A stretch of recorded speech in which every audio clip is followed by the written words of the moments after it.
Hi, this is Ramesh Kumar.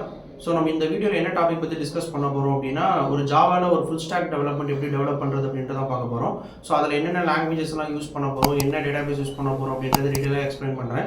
So first ஒரு web application நம்ம develop பண்ணுறோம், ஒரு ஃபுல் ஸ்டாக் அப்ளிகேஷன் டெவலப் பண்ணுறோம் அப்படின்னா கண்டிப்பாக நமக்கு வந்து ஏதாவது ஒரு ப்ரோக்ராமிங் லாங்குவேஜ் தேவைப்படும். ஸோ இப்போ நான் என்ன லாங்குவேஜ் யூஸ் பண்ணியிருக்கேன் அப்படின்னா ஜாவா அப்படின்ற ஒரு லாங்குவேஜ் யூஸ் பண்ணி ஒரு ஃபுல் ஸ்டாக் டெவலப்மெண்ட் டெவலப் பண்ண போகிறேன். ஸோ இதில் வந்து ஒரு வெப் அப்ளிகேஷன் எடுத்துட்டிங்கன்னா கண்டிப்பாக ஒரு 3 லேயர்ஸ் இருக்குன்னு வச்சுக்கோங்க. ஒரு ஃப்ரண்ட் அண்ட் லேயர், ஒரு பேக் அண்ட் லேயர், அப்புறம் டேட்டாபேஸ் அட்மினிஸ்ட்ரேஷன் அப்படின்ட்டு 3 லேயர் இருக்கும். ஃப்ரண்ட் அண்ட் லேயர் அப்படின்றது user interface or presentation layer அப்படின்னு சொல்லுவாங்க. பேக் அண்ட் லேயர் அப்படின்றது வந்து பிஸ்னஸ் லாஜிக், உன்னுடைய டோட்டல் கோர் கான்செப்டே வந்து அங்கே தான் டெவலப் பண்ணியிருப்பாங்க.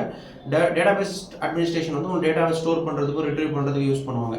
ஸோ இதில் ஃப்ரண்ட் எண்டில் என்னென்ன லாங்குவேஜஸ்லாம் பார்க்க போகிறோம் அப்படின்னா HTML, CSS, JavaScript யூஸ் பண்ணி ஒரு பேசிக், ஒரு ஃபண்டமெண்டல் ஒரு பேஜை கிரியேட் பண்ணுறது எப்படி அப்படின்றத பார்க்க போகிறோம். அது கூடவே நெக்ஸ்ட் சர்வீசஸ் ஸ்கிரிப்டுக்காக JSP and servlets. So first எல்லா வெப் டெவலப்மெண்ட்லுமே ரீசெண்டாக இருக்கிற எல்லா இண்டஸ்ட்ரியுமே யூஸ் பண்ணுற லாங்குவேஜ் என்ன லாங்குவேஜாக இருக்கும் அப்படின்னா ஏதாவது ஒரு ஃப்ரேம் ஒர்க். ஸோ அதில் ஜாவாவில் மோஸ்ட் பாப்புலர் ஃப்ரேம் ஒர்க்னு பார்த்தீங்கன்னா ஸ்ப்ரிங் ஃப்ரேம் ஒர்க். ஸோ இப்போ அந்த ஸ்ப்ரிங் ஃப்ரேம் ஒர்க் படிக்கிறதுக்கு முன்னாடி நம்மளுக்கு ஒரு ஃபண்டமெண்டல் நம்மளுக்கு தெரியணும். ஒரு கிளைண்ட் சர்வர் ஆர்கிடெக்சர் எப்படி கிரியேட் பண்ணுறது, ஒரு ஃப்ரண்ட் எண்ட் ஒரு பேக் எண்ட் எப்படி கனெக்ட் பண்ணுறது, ஒரு ரெக்வஸ்ட் அண்ட் ரெஸ்பான்ஸை எப்படி ட்ராவல் பண்ணுறது அப்படின்றது கண்டிப்பாக நமக்கு வந்து ஒரு கோர் கான்செப்ட்டுக்காக நம்மளுக்கு வந்து ஃபண்டமெண்டல் அண்டர்ஸ்டாண்ட் ஆகணும். ஸோ அந்த ரீசனாக நம்ம என்ன பண்ணுறோம் அப்படின்னா ஃபஸ்ட்டு JSP servlets யூஸ் பண்ணி ஒரு ஃப்ரண்ட் எண்ட் பேக் எண்ட் எப்படி கனெக்ட் பண்ணுறதுன்றது இந்த வீடியோவில் பார்க்கலாம்.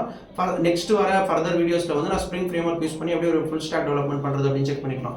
ஸோ அப்போ நம்ம இங்கே என்ன யூஸ் பண்ண போகிறோம் அப்படின்னா JSP servlets யூஸ் பண்ணி ஒரு பேக் எண்ட் டெவலப்மெண்ட்டுக்கும் ஃப்ரண்ட் எண்டுக்கு வந்து HTML, CSS, JavaScript. JSP servlets அப்படின்றது ஜாவாவுடைய என்டர்பிரைஸ் எடிஷன். இப்போ நீங்கள் ஒரு ஜாவா அப்படின்றது கோர் ஜாவா படிச்சிருப்பீங்க அப்படின்னா அதில் வந்து ஒரு கோர் கான்செப்ட் கம்ப்ளீட்டாக வந்து உங்களால் வந்து ஒரு ஃபண்டமெண்டல் அண்டர்ஸ்டாண்ட் பண்ணியிருந்தால் மட்டும்தான் இந்த J2EE உங்களுக்கு அண்டர்ஸ்டாண்ட் ஆகும். ஸோ அந்த J2EE என்டர்பிரைஸ் எடிஷனில் நம்ம என்ன டாபிக் இப்போ படிக்க போகிறோம் அப்படின்னா JSP and servlets.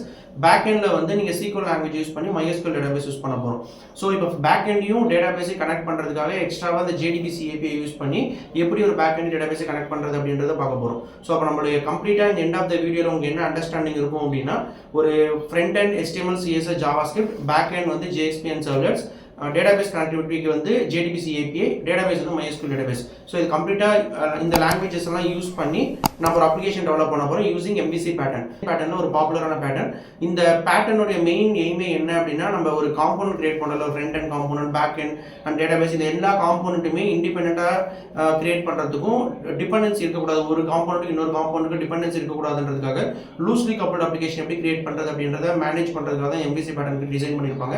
ஸோ நம்ம அந்த MVC பேட்டர்ன் யூஸ் பண்ணி தான் ஒரு front end back end database எப்படி கனெக்ட் பண்ணுறது, எப்படி இன்டராக்ட் பண்ணுறது அப்படின்றத பார்க்க போகிறோம். ஸோ இந்த எண்ட் ஆஃப் த வீடியோவில் உங்களுக்கு வந்து 100% வந்து உங்களுக்கு ஒரு கம்ப்ளீட் அப்ளிகேஷன் எப்படி டெவலப் பண்ணுறது அப்படின்னு ஒரு ஐடியா கிடைக்கும். ஸோ நெக்ஸ்ட் வர வீடியோஸில் வந்து நான் இதே ஃபுல் ஸ்டாக் டெவலப்மெண்ட் வந்து ஒரு latest frame works front and வந்து இப்போ ஸ்டில் நம்ம JSP servlets யூஸ் பண்ணாமல் HTML, CSS, JavaScript வச்சு ஏதாவது ஒரு ஃப்ரேம் ஒர்க் யூஸ் பண்ணி பேக் எண்டில் வந்து ஸ்ப்ரிங் ஃப்ரேம் ஒர்க் யூஸ் பண்ணி எப்படி டெவலப் பண்ணுறதுன்னு பார்க்கலாம். தேங்க்யூ.